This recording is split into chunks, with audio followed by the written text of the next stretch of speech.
Today we're going to break down Stephon Gilmore.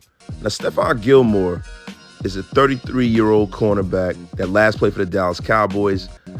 As you can see, he had 68 tackles, 2 interceptions last year. And Stephon Gilmore has been an all-pro level guy his whole career. Just from a mental aspect, I mean, this guy is a student of the game.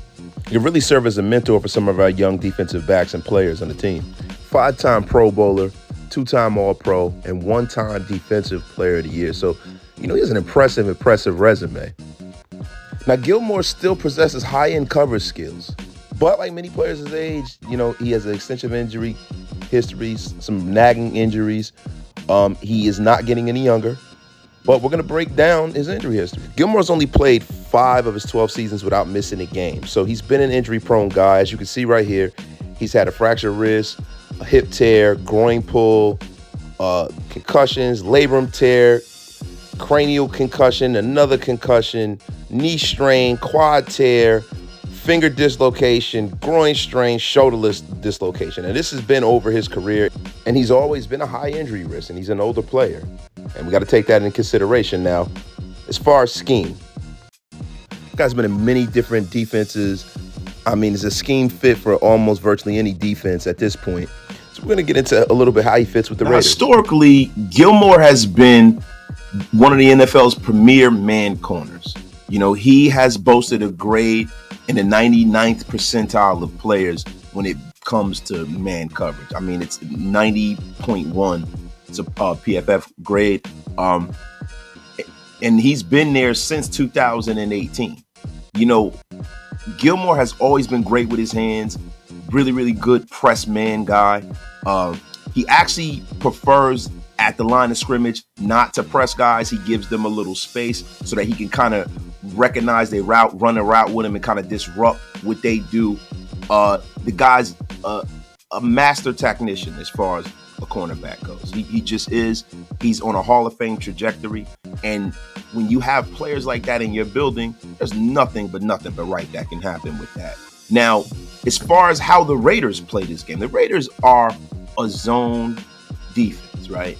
And I know a lot of you were saying, well, then Gilmore is not a fit. That's not necessarily true. And I'm going to tell you, he's slightly less effective in zone coverage, but nonetheless, whether it's zone, man coverage, Gilmore's football intelligence and football savvy is unmatched, man. And even though his athleticism is starting to wane, he's still able at 33 years old to go out there and stay with most receivers. Now, do the quicker, twitchier guys give him problems at this stage in his career? Yes, they do. And when he's forced to defend them for a long time, his age will start to show a little bit.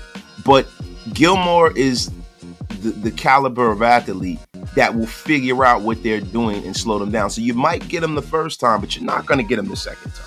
Now, let's hope that his ability, if he does come to the Raiders, is something that can stay at a consistent level. He's only 33 years old. Now, most of the time with Hall of Fame guys, they're able to play a little later in their career. And that's really one of the reasons why they're Hall of Famers. The athleticism and the intellect and the longevity are things that come into play. The only thing with Stephon Gilmore is he has missed a lot of time throughout his career, and you normally do not get healthier as you get older.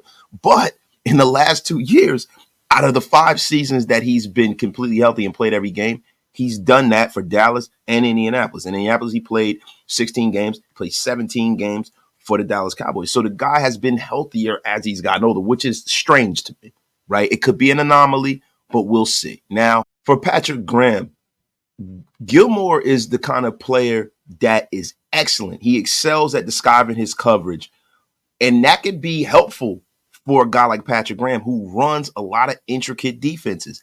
Having a smart player like Stephon Gilmore raises the IQ of the entire room. We have a lot of young corners and DBs, and if you see what happened with the Dallas Cowboys, i.e. Deron Bland and guys like that, Stephon Gilmore was a great, great addition to that team, and he helped a lot of those guys elevate their game. And a signing of Stephon Gilmore for the Raiders would hopefully bear some kind of fruit. I mean, the Raiders have, guys like the Marings of the world. You have the Nate Hobbs of the world. You have, the Jacorian Bennett's of the world, even Jack Jones. I mean, a guy like Gilmore coming over can be nothing but a help for a young room that's very, very talented and athletic at this point in their career. Also, Gilmore's presence will allow the Raiders to have some more man looks out there too, which is not the worst thing in the world, especially with the defensive line that we have.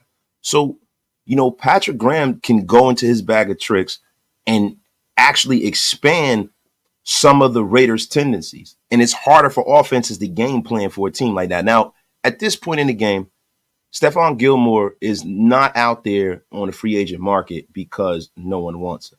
I think Stephon Gilmore, and he said this in an interview with Josina Anderson, he's out there looking for the right situation, which probably means from a financial standpoint. I mean, Stephon Gilmore has done everything you can do in the National Football League. He's won a Super Bowl. He's been Defensive Player of the Year. He's been an All-Pro 2 times. He's been a Pro Bowler 5 times. I mean, he's led the league in interceptions 1 year. I mean, he's done it all, and he probably is going to have to add some more to his resume to get to the Hall of Fame. He has 31 career interceptions. Probably got to get a little higher up that list. I mean, he's actually tied with Ray Lewis, who's a Hall of Fame middle linebacker for interceptions, but I digress. Stephon Gilmore coming to the Raiders, and if he sees this as a good opportunity to win, is probably going to demand a lot more money than the other options that are out there. His resume demands that, but keep in mind, he is a lot older, right? So if I'm the Raiders, do I value the fact that Stephon Gilmore is a guy that you want to bring in because of the fact that he can bear more fruit off the field than even on the field? You got to look at this from an abstract standpoint. And that's one of the reasons why I think the Raiders should strongly consider this. Barring his medicals come back good. He seemed to be healthy for the last 2 years. But if I were the Raiders, I would do a little more extensive looks. And he doesn't have to be here forever. He can be a rental. At this point in his career, you might want to give him a 1-year deal with a 2nd-year option or something like that. And to me, at this point, he's on a short list of people that I believe the Raiders should spend their cap money on that's not in the building. Now, guys, listen, if you like what you hear, hit that like, hit that subscribe. We're going to be doing more of these. Guys, down in the comments, let me know what you think about us bringing in a Stephon Gilmore. Let me know about what you think about how he can fit in with Graham's system. And let me know what other players you would like me to do shorts on. I'm going to be going live probably tomorrow night.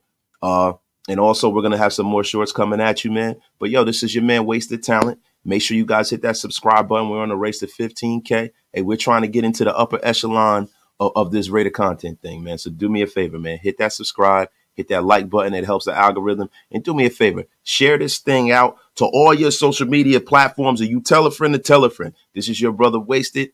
I am out of here. See you guys later. Make sure you pay your bar tabs on the way out, man. Have a good day.